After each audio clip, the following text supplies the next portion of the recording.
We're going to get right into His Word. There's the title of this first lecture is going to be Repeat. You know, you don't have to translate what God has written when our Father has put it in the book and lays it out line by line. Then people are getting all shook up and nervous just because things are going down like it's written. You know, it's amazing. Don't ever let them see you sweat on your first cruise, okay? If you've used your head and you've used common sense, you're in good shape anyway, okay? So you hang with it. Open your Bibles, if you would, to 1 Corinthians chapter 10. 1 Corinthians chapter 10. You see, our Father has given us examples of exactly how it's going down. And between this lecture and the one tonight, you're going to have some information even on time a little bit to help one kind of relax and enjoy life. Okay, we thank our Father for that. And that's what this 10th chapter here is about in 1 Corinthians, is he's looking back. In other words, he tells us in the Word that the first Passover of coming out of Egypt is exactly how it's going to be at the end. The vials are simply the plagues of Egypt, replayed. All you got to do is look at history, look how it happened then. That's the way it's going to happen again. Chapter 1, verse 10, the great book of 1 Corinthians, and it reads, "Moreover, brethren, I would not that you should be ignorant how that all our fathers were under the cloud and all passed through the sea." They all made it that far, and that's the way it's going to be again. But you might question yourself, how did they make it through the sea? God took them through. Do you think He's not going to take us through in these end times? Do you think He hasn't laid it out line by line? Whereby, chapter by chapter, whereby we know and understand what's going to happen, what's going to transpire? Of course He did. And we're all baptized unto Moses in the cloud and in the sea. Now, I mean, every one of them. But hey, not all of them's going to make it. I'll tell you why in a moment. And all did eat the same spiritual meat. They all ate that manna from heaven, but they all still didn't make it. And did drink the same spiritual drink, for they drink of that spiritual rock that followed them. That rock was Christ. When He struck that rock and that water poured forth. And I still believe that's the stone of destiny that has been carried by our people for many, many years, and still is in very good control even to this day.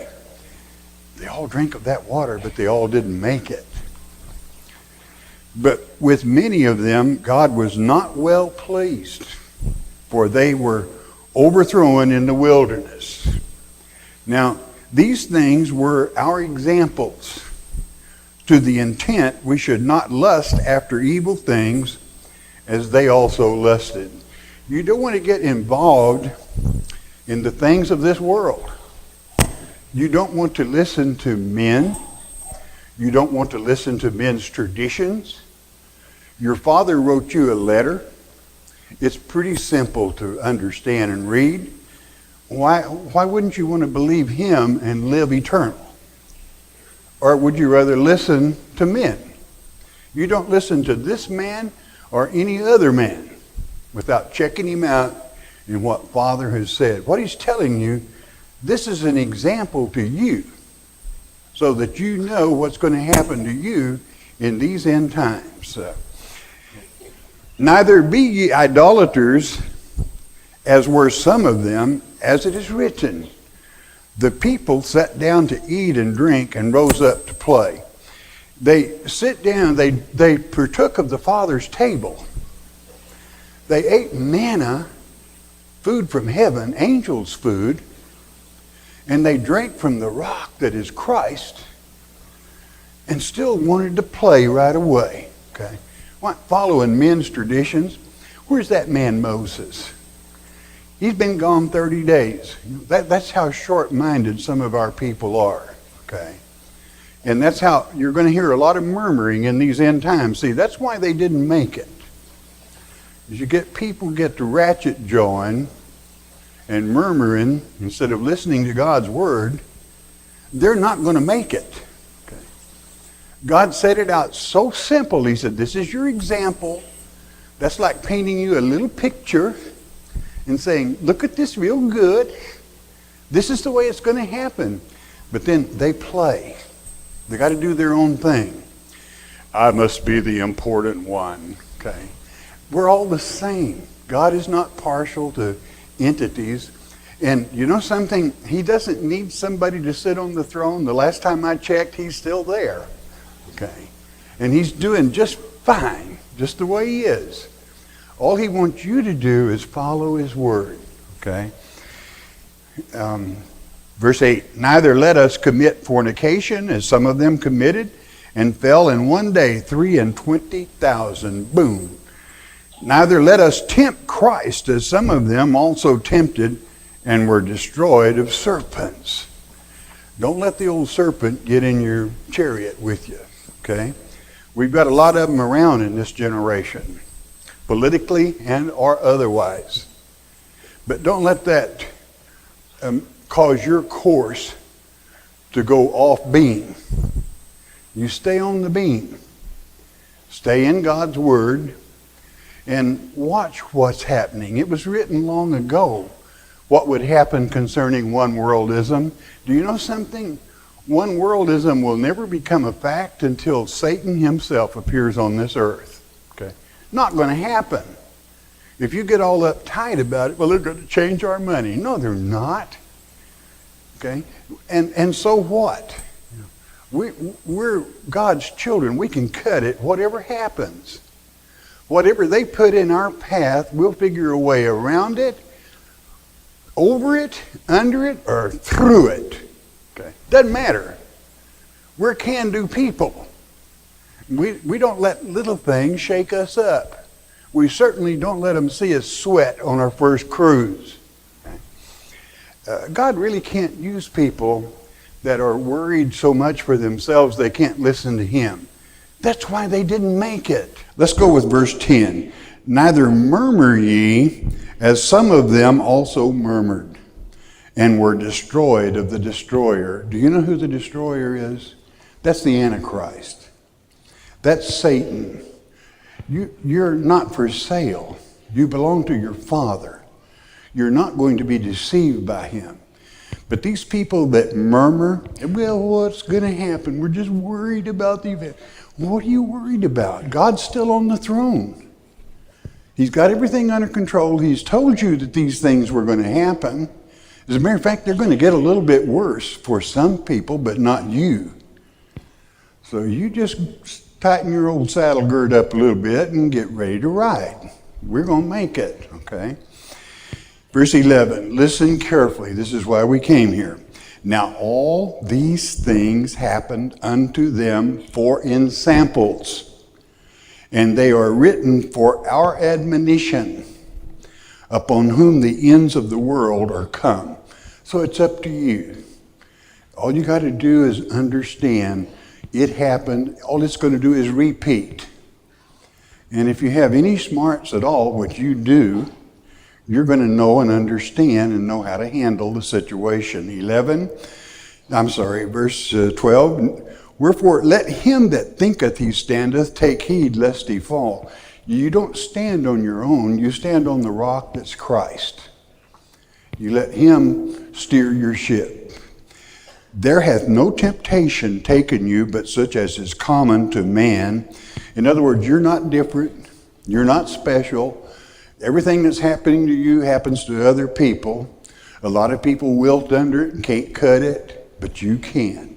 Okay. You know why you can?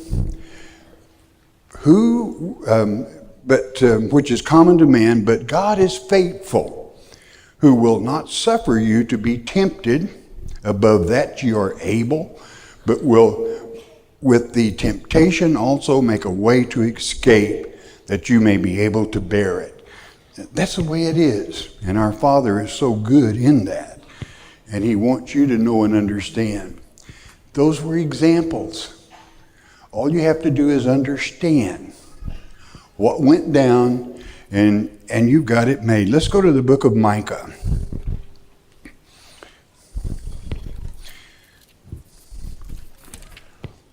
We go to Micah chapter 7.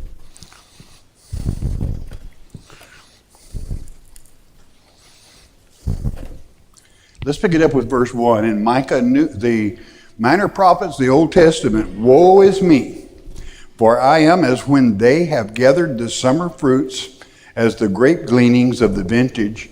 There is no cluster to eat, my soul desireth the first ripe. In other words, the prophet's saying here in the Father's name, it seems like in this generation there's nothing out there. I can't find the elect. Well, boy, are they coming. Okay. The elect are coming along. They're growing. And they're gathering in number. And that's what He wants, is the first fruits, which is God's elect. Okay. The good man is perished out of the earth, and there is none upright among them. They all lie and wait for blood. They hunt every man his brother with a net. And you know, I don't know how well you keep up with the news, and I know all of you mostly do. You can get real wrapped up in it, and you don't have to listen too long until you'll hear a lie. Okay. And it seems like here lately we've caught several of them in an act of lying. They're supposed to be representing the people, voted them, a government of the people, by the people, and for the people. Seems like the people kind of got left out of this equation somewhere. Okay, but then, is that new? No, it's written. It's written that it would happen, so it shouldn't be a shock to you. Verse 3, that they may do evil with both hands earnestly. They don't just do it with one hand behind their back. The prince asketh, and the judge asketh for a reward. They take bribes, payoffs. And the great man, he uttereth his mischievous desire, so they wrap it up. They weave it all together like a basket, okay, and try to hand it to you or try to get you to get in it. You're not going to. You're not going there. You don't have to be uptight about that. Well, God forewarned us. The best of them is as a briar. The most upright is sharper than a thorn hedge. The day of thy watchman and thy visitation cometh. Now shall be their perplexity. It's coming. You know, you're going to shine like a new star, lighting from Christ Himself. Anytime you touch that bunch and try to change or alter other than your normal, what you're supposed to do, vote, you know what a thorn bush will do to you if you try to walk through it? You're going to get cut up, okay? You're going to get scratched. Verse 5, trust you not in a friend. This documents that you're talking about, this generation. Trust you not in a friend, put you no confidence in a guide, keep the doors of thy mouth from her that lieth in thy bosom. In other words, if your mate doesn't know the truth and doesn't believe, you want to be careful. She's going to deliver you up to the Antichrist. And that's good. Nothing wrong with that. That's written also. For the son dishonoreth the father, the daughter riseth up against her mother, the daughter-in-law against the mother-in-law. A man's enemies are the men of his own house. And that's no surprise. That's written in Mark 13 and Matthew 24, that your own turn you. Why? Because they think the false Christ is Christ. And their love for you will cause them to do this. And you must be mature enough to understand this, for at that time, the very fire of God will come through you. Verse 7, therefore I will look unto the Lord. You're going to do what? I will look where? Unto the Lord. I will wait for the God of my salvation. My God will hear me. He will hear you. Do not ever think in your mind for a second He does it, because He does. He hears you, He understands you, He loves you. Verse 8, rejoice not against me, O mine enemy. When I fall, I shall arise, and when I sit in darkness, the Lord shall be a light unto me. Doesn't matter how, I want you to absorb that real good. It doesn't matter how bad it gets. He's still going to be with you. He's going to be a light to you. He's going to light your life. You've got to trust him. I mean, you can guarantee it. It is guaranteed. So don't let him see you sweat. You're a child of God. You're one of the first ripe. You're part of his election. Act like it. I will bear the indignation of the Lord because I have sinned against him. Until he plead my cause and execute judgment for me, he will bring me forth to the light, and I shall behold his righteousness. And so it is. You can always find him. Why? Because he's with you. He'll never leave you. He will never forsake you. He is always with you. He is always near. Then she, this is the enemy, then she that is mine enemy shall see it, and shame shall cover her which saith unto me, where is the Lord thy God? Mine eyes shall behold her. Now shall she be trodden down as the mire of the streets. We have the victory, my friend. You got to hold tough. You got to hold the line. It's easy because God is always with you. He will never leave you nor forsake you. Even when your own family, some of them, do not understand and would turn on you. It's for a purpose. It's for the purpose of Almighty God so that he can use you as a voice. 11, in the day that thy walls are to be built, in that day shall the decree be far removed. In that day also he shall come even to thee from Assyria, that's where the captivity took place, and from the fortified cities, and from the fortress even to the river, and from sea to sea, from mountain to mountain. That means everywhere. Notwithstanding, the land shall be desolate because of them that dwell therein, for the fruit of their doings. That's to say, they're empty. And you don't have to look very far or listen very long to see that emptiness. Feed thy people with thy rod, the flock of thine heritage, which dwell solitarily in the wood. In other words, the elect that live alone, that are alone. In the midst of Carmel, that's a fruitful place. Let them feed in Bashan and Gilead as in the days of old, and it shall be as in the days of old. You're going to feed on manna, that is to say truth from God's word, that a lot of people hunger for, because you listen to God's word rather than the word of man. And that pleases him. It fortifies you, and he will never leave you. He will never forsake you. Here's why we came here. 15, according to the days of thy coming out of the land of Egypt, will I show unto him marvelous things. It's going to be the same. Before this day is over, we're going to break that down and dissect it. And you're going to know and understand that our Father has words for our ears. Our Father leads. Our Father guides. Our Father gives light, strength. And he is a man of war for his own. So what it said there in that verse, it's going to be just like it was coming out of Egypt. What was that and when was that? It was Passover. It was the first Passover. 16, the nation shall see and be confounded at all thy might. They shall lay their hand upon their mouth and their ears shall be deaf. They're not going to understand what's going on when the true Christ returns. They shall lick the dust like a serpent. They shall move out of their holes like worms of the earth. They shall be afraid of the Lord our God and shall fear because of thee. Thee who? God's elect. They're going to fear because of what has been said by God's elect, by the Holy Spirit speaking through them. We come to that time, and we're approaching that time. And God is with us. We have nothing, I repeat, nada, zero, nothing to fear.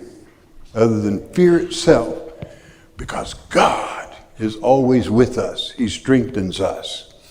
Who is a God like unto thee that pardoneth iniquity? He forgives your sins and passeth by the transgressions of the remnant of his heritage. He retaineth not his anger forever, because he delighteth in mercy. He is a God of mercy. That means unmerited favor.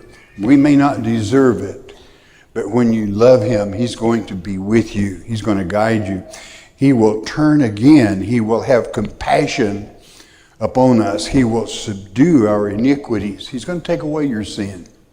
And there will cast all their sins into the depths of the sea.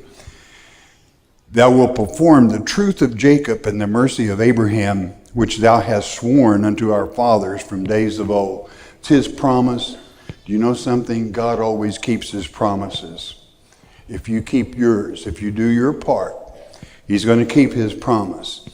But when people see that the things you said when you're delivered as one of God's elect come to pass, that statement of worms is degradation. They pray for the mountains to fall on them, wishing they had listened to you, which is to say the Holy Spirit as it spoke through you, to not have been deceived, not to have been used, misled. It will be a bitter thing for many people, and I want you to learn to have patience with pew potatoes, okay? We have good people that have sit on those pews and listened to man for many years that is just waiting to do the big act, okay? And they're going to be deceived. They're going to hurt. So you want to just be gentle, let God be God and you be God's servant, and you'll do just fine. Psalm 68.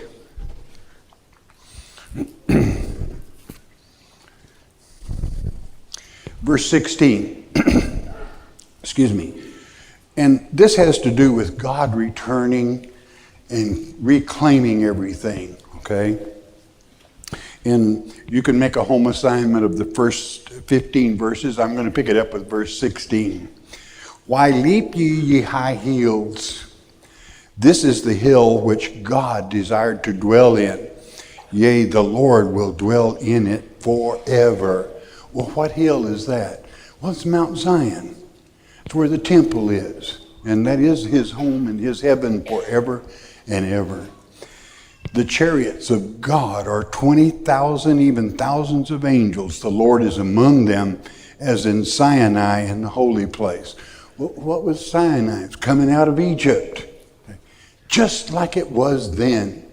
Going to be the same over again. A child can understand that. Thou hast ascended on high. Thou hast led captivity captive. Thou hast received gifts of men. For the rebellious also, that the Lord God might dwell among them. It's going to happen. He's going to take people captive. That means with love, of course. Blessed be the Lord, who daily loadeth us with benefits, even the God of our salvation. Did you hear that? You've been getting your part. The Lord loadeth us daily with what? Truth, understanding, knowledge, surety. That's a guarantee that everything's cool. It's going like he said it would. So that should make you happy instead of uptight, okay? He that is our God is a God of salvation. And unto God the Lord belongeth the issues of death. He handles it.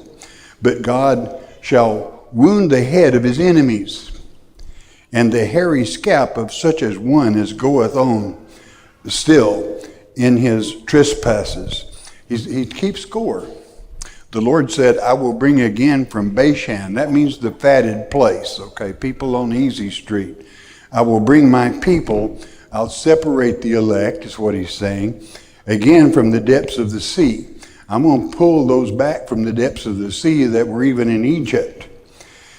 That thy foot may be dipped in the blood of thine enemies, and the tongue of thy dogs in the same. Here's why we came here. Listen carefully. They have seen thy goings, O God, even the goings of my God, my King, in the sanctuary, in his sanctuary. You don't realize what's happened there. Where is his sanctuary? It's Jerusalem. We're talking about the end, and again, it's going to be like it was in Sodom and Gomorrah. It's going to be like it was in the days of Egypt. We're coming out. We're going through. It's his promise. And he has 20,000s, even thousands of angels in his army. And he connects that with the very fact. Now, let's go to the book of Amos. In the Minor Prophets again.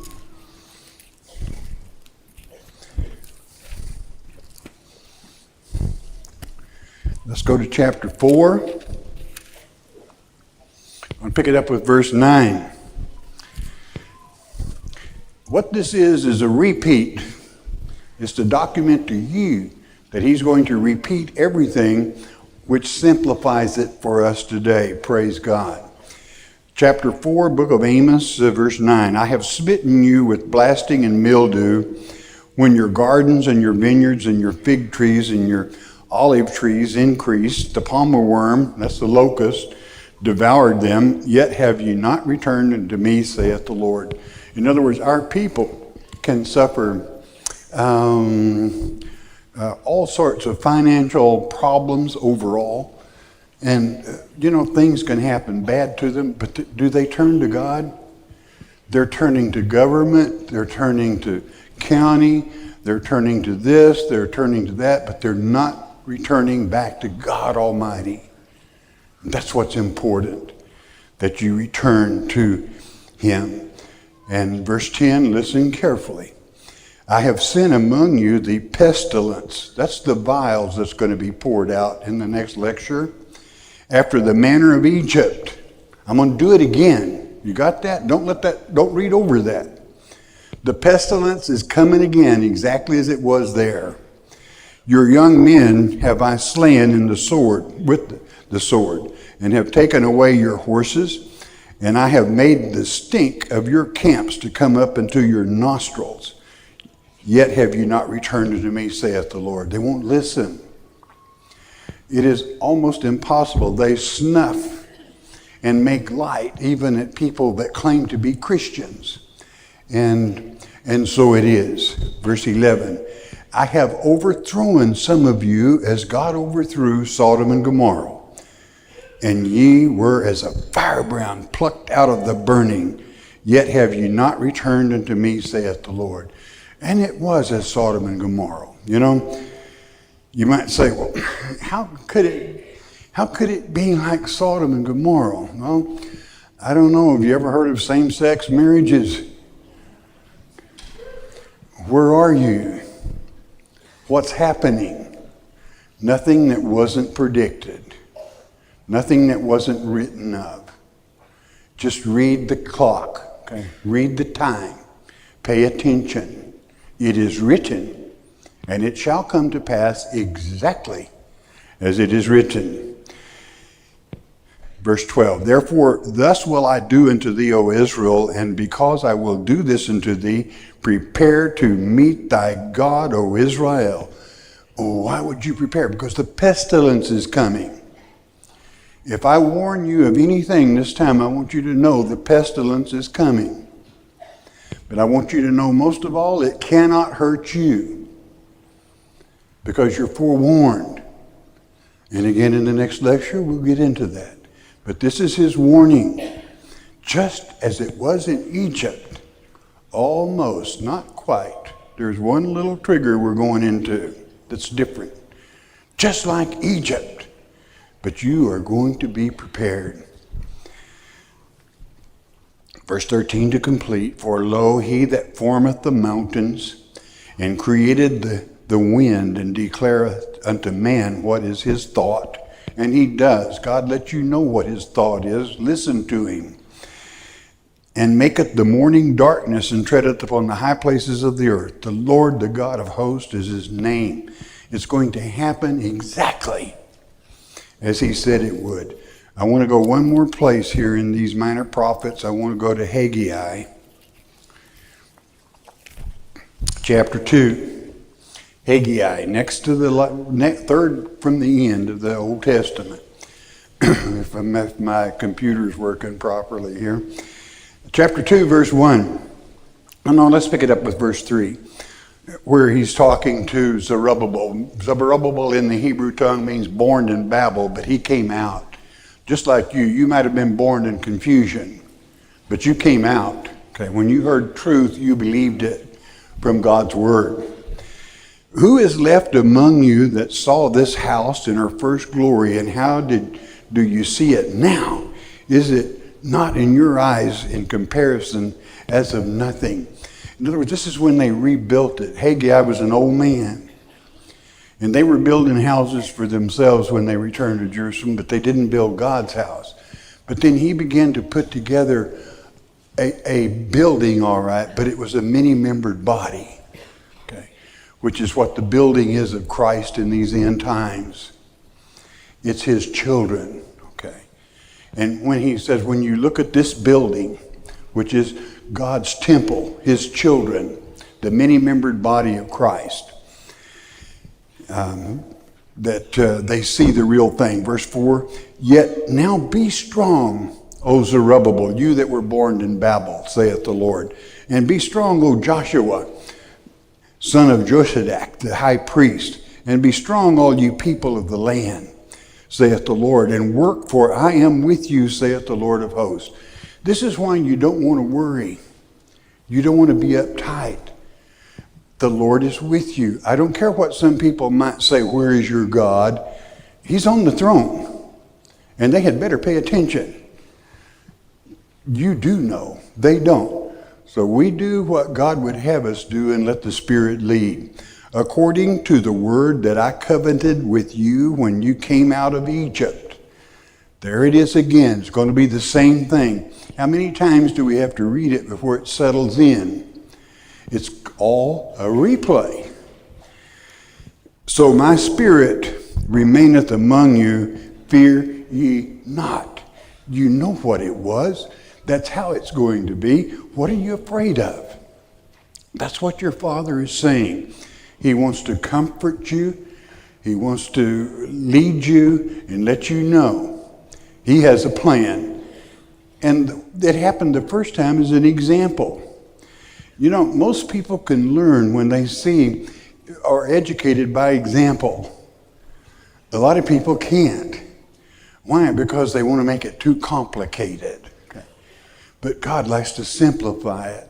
And so it is. For thus saith the Lord of hosts, yet once in a little while, then I will shake the heavens and the earth and the sea and the dry land, all of it. And I will shake all nations, and the desire of all nations shall come. And I will fill this house with glory, saith the Lord of hosts.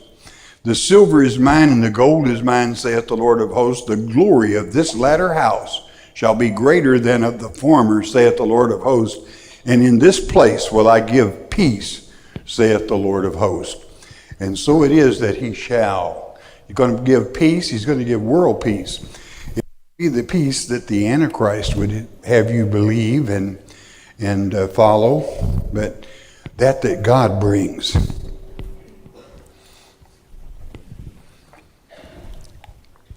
Okay, let's go, if we may, to right after the book of Daniel, the book of Hosea, chapter 2.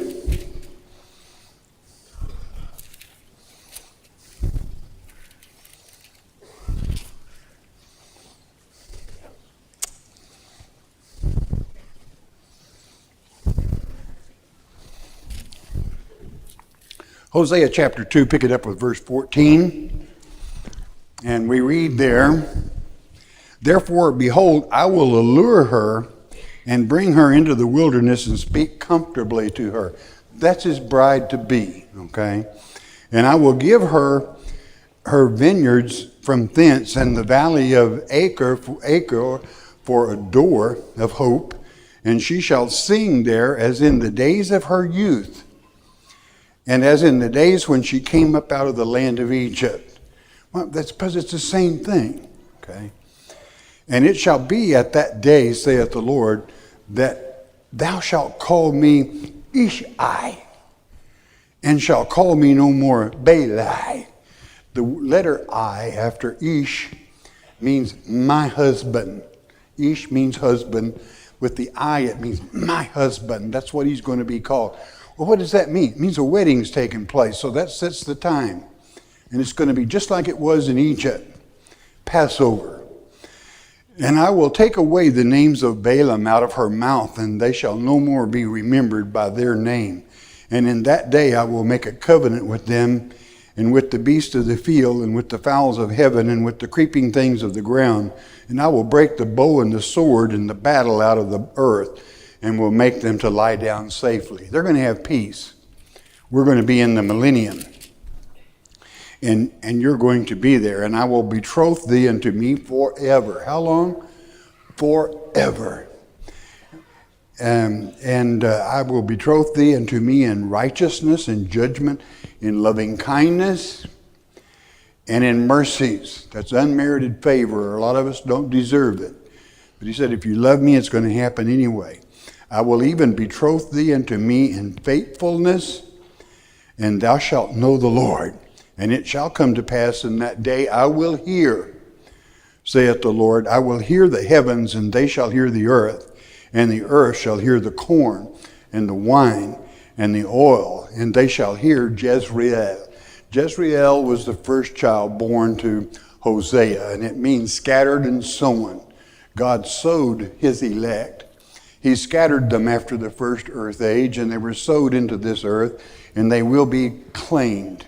They will witness, and he will use them. And I will sow her unto me in the earth, and I will have mercy upon her that had not obtained mercy.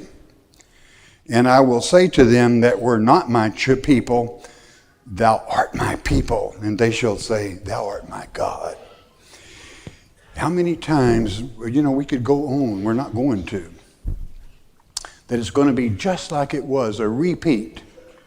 That makes it so simple, so very understandable as to how it's going to be. And in the next lecture, we're going to break it down and pick out the one thing that is different, that is attuned to this final generation, which is a time element. And it has to do with you, specifically to you, that is to say, God's elect. Well, ask yourself a moment, what happened at that first Passover that makes it so important that our Father keeps saying it's going to be just like that? Well, Miriam, the sister of Moses, and Moses sang a song. This is not the song of Moses of Deuteronomy 32, but of Exodus 15. I want you to turn there in closing. Exodus 15. Just to remind us and refresh us how it was at the first Passover, because it's going to be just like that again. That makes it real simple. Again, I say, repeating myself. Exodus 15, verse 1. Then sang Moses and the children of Israel this song unto the Lord, and spake, saying, I will sing unto the Lord, for he hath triumphed gloriously. The horse and his rider hath he thrown in the sea. Let me ask you a question. Who threw the horse and the rider into the sea? Was it Moses? Was it the Israelites? No. It was your Father who is in heaven. And do you know something? He's gone to do it again. We don't have to worry about it. He's going to do it again. It's going to be exactly the same. The Lord is my strength and song, and he has become my salvation. He is my God, and I will prepare him an habitation, my Father's God, and I will exalt him. Where do you prepare that place for him? In your heart, in your mind, as a willing, obedient servant, as an elect, to allow him to utilize you. The Lord is a man of war. He doesn't need your help to war. The Lord is his name. Many people get all shook up when you say, the Lord's a man of war, we want peace. Well, it'll come, but the war must come first. They never read Psalms 144 where the prayer is, God, help me to be a good fighter, a warrior. and lead me, and God will. Okay. So God expects us to war against our enemy. That's what it's all about. Okay. Pharaoh's chariots and his host hath he cast into the sea. His chosen captains also are drowned in the Red Sea. Red with what? Okay. Red with blood. Now, what do you consider the sea or the waters to be in these end times? It's going to be the same, but you got to spiritualize it. You read in Revelation chapter 17 that the waters that the beast system, the one world system, rose up from are the people. So if God parts the waters, what is it he's parting? He's parting the people here at the end to make way for you, to make way for the victory. And you know something? He doesn't want our help other than what is written as a witness, as a testimony. He did it then. He's going to do it again. The depths have covered them. They sank into the bottom as a stone. Thy right hand, O Lord, has become glorious in power. Thy right hand, O Lord, hath dashed in pieces the enemy. He's going to do it. Did it say here, Moses and you did it? You know, you get these fruitcakes that want to take the world on by themselves, and they can't even handle their own family, okay, much less the world. God can. And he's the one that did it then, and he's the one that's going to do it again. All you have to do again is be a worthy servant in bringing to pass what is written. And in the greatness of thine excellency thou hast overthrown them that rose up against thee. Thou sentest forth thy wrath, which consumed them as stubble. That's the vials that are coming, which we'll get into in the next lecture. And with the blast of thy nostrils the waters were gathered together. The floods stood upright as a heap, and the depths were congealed in the heart of the sea. And again, that's the peoples in this generation. Thousands and millions of them. I can even say billions. The enemy said, I will pursue, I will overtake, I will divide the spoil. My lust shall be satisfied upon them. I will draw my sword, my hand shall destroy them. He can cut it.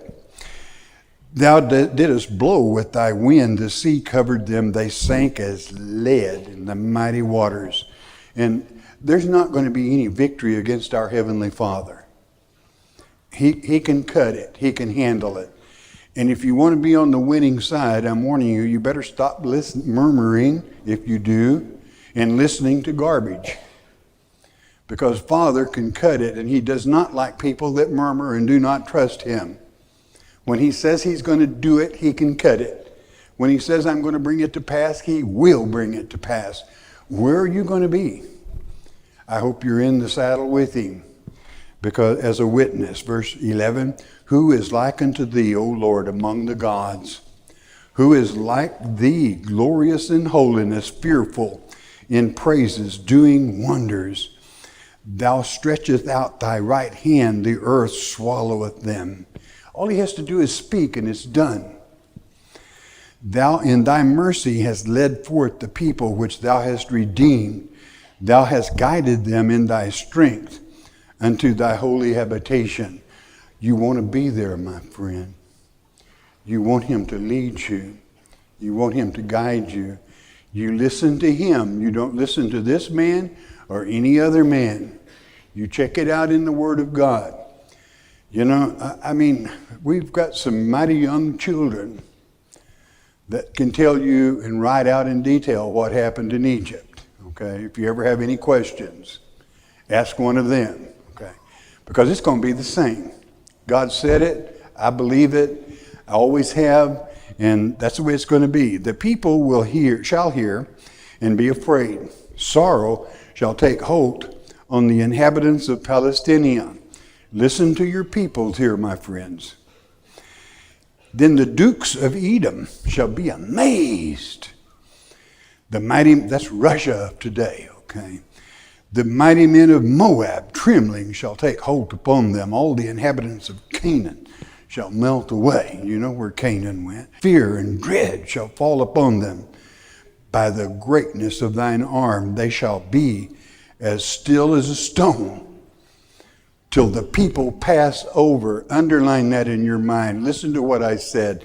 Till the people pass over. It is Passover. And this is what causes us to pass over. Okay? Till the people pass over. O Lord, till the people pass over. 2 times for emphasis, which thou hast purchased. He purchased it with the price of his son. He purchased it to take people captive through the price of his son that died on the cross. That we have this leadership, that we have this protection. And when he says it's going to be the same, you want to familiarize yourself with the trouble that's coming. Then it makes it real easy to take care of. Why? It's your Father doing it. He's allowing it. And he has promised us it will come to pass. Our Father is faithful and he is true to us. All this has been said to prepare you for Kindle the Fire, the next lecture. I love you. God bless you. Mark of the Beast on CD is our free introductory offer to you. What is the Mark of the Beast? Many false teachers would have you believe it will be a tattoo on your forehead or a computer chip implanted under your skin. It is getting late in the game. You need to know what the Mark of the Beast is. As it's written in Revelation chapter 13, verse 8, many will be deceived. There is no need for you to be deceived. Christ said in Mark 13:23, "Behold, I have foretold you all things." Jesus indeed told us how not to be deceived, and Pastor Arnold Murray takes you on a step-by-step study of God's Word concerning this critical subject, the Mark of the Beast. The telephone call is free. The CD is free. We don't even ask for the shipping and handling. It is free as well. All you need to do is call 800-643-4645 to request your one-time, one-per-household copy of the Mark of the Beast. You may also request your free CD by mailing your request to Shepherd's Chapel, Post Office Box 416, Gravette, Arkansas 72736. Don't be deceived by Satan. Well, he did love John, and John loved him, you know. And John was a go-getter, okay? He could, you know that from the New Testament itself, because the great book of St. John, man, I mean to the point, declaring who God is. You have the 3 epistles of John, which God gave him those 3 little epistles that are dynamite. I mean, they are so very important. And then there's the whole book of Revelation, that when John was, 95 years old, he still came back to him and touched him and gave us that great book of Revelation. So sure, and John is the one that Christ could depend to take his mother home when he was hanging on the cross, okay, to protect her. So and so it was. He loved everyone. He did not show any favorites. He just, whom he knows he can count on and whom he gives much, he expects much. So don't worry, John went through a lot and John earned it. You know, he wasn't out on Patmos for a vacation, the Isle of Patmos, where the book of Revelation was written. He wasn't out there on a vacation seeing the beaches, okay? Second question, what does Sheila mean? Sheila is a term used in the Psalm and other books on occasion. And it has to do with music. It means pause, stop the music. And why it is used in God's Word is God will present a certain problem or situation, and then he'll say, now stop and think a moment, Sheila. And then he will give the answer or the explanation of the situation forementioned. So it connects usually a problem and the solution. But you have to pause and meditate a moment. God, meditation is a wonderful thing. You need to not let your mind run away with you. You need to take your time and reason things out sometimes, especially on things that are not clear. And if you have a little trouble, ask God to give you the answer. He will, if you work at it, but you got to do the work first. Lois from Georgia. Pastor Murray, Acts 17:16, the word blood is in the Greek interlinear and the Strong's Concordance. I understand you to say it wasn't in the manuscripts. Please explain again. I can understand Greek. Thank you. Well, that's okay. Naturally, it's in the in those particular places that you mentioned because man put it there. But the manuscripts themselves, the Greek manuscripts, the word is omitted. It's not there. It says one. It says God created all out of one. And you have to, as Greek oftentimes does, you have to know what that one was. What was the one that God created man from? Well, we were there just a little bit earlier. What did he do? He took soil, clay, and made all. You can read of this again in Romans chapter 9, where it talks about God is saying, I can take the same piece of clay, and if I want to, I can make a flower vase, or I can take the same clay and make a chamber pot, okay, out of the same clay. And so it was with man, okay. This is in the chapter where it says, Jacob I loved and Esau I hated while they were still in their mother's womb. And then brings Pharaoh in. He says, I can take the same clay and make anything I want out of it. That's the way our Father is, okay? So the one is clay. Well, how can I document that? Go back to Genesis and it tells you very clearly. It does not say God took blood and created man. Okay? It says he took earth. And listen, it's so simple because what sustains these bodies? They're made out of something that it requires the same thing to sustain it, is organic matter. Organic means what? It means stuff growing from the ground. Okay, our wheat, our vegetables, our cattle that graze, everything we are comes from the earth. Okay, and back to the earth we will go. Clay is the word. Blood was not in the manuscripts, man added it. Okay. Ed from Florida, where is it in the Bible where Dan is reinstated? Thank you, Pastor. You are welcome. In the book of Ezekiel, following chapter 40, and along about chapter 48, somewhere along in there, Dan, when the tribes are listed, is reinserted. Why? They got over their idolatry. Julie from California, where in the Bible does it say that animals go to heaven? It states very clearly in Isaiah chapter 11, as well as other places, that animals are in heaven. There is just one big difference. If you read Isaiah 11 real carefully, there are no carnivores again. Why? Because they're in spiritual bodies also. And it says a small child, which means that anyone can play right where a serpent's den is. They won't bite you, okay? In that particular time. Lisa from South Carolina. I understand that the generation of the fig tree began in 1948, and in Matthew 24:34, when Christ refers to this generation will not pass until all these things be fulfilled. I'm curious to how long a generation is. All of us are. There are 3 different times of generation given, and one is 40 years that we wandered in the wilderness, okay? Another is about a 72-year generation that is mentioned in the Psalms. And then, of course, God gave man 120 years in Genesis chapter 6, verse 3. And so there's quite a span of time there, okay? Daniel from North Carolina.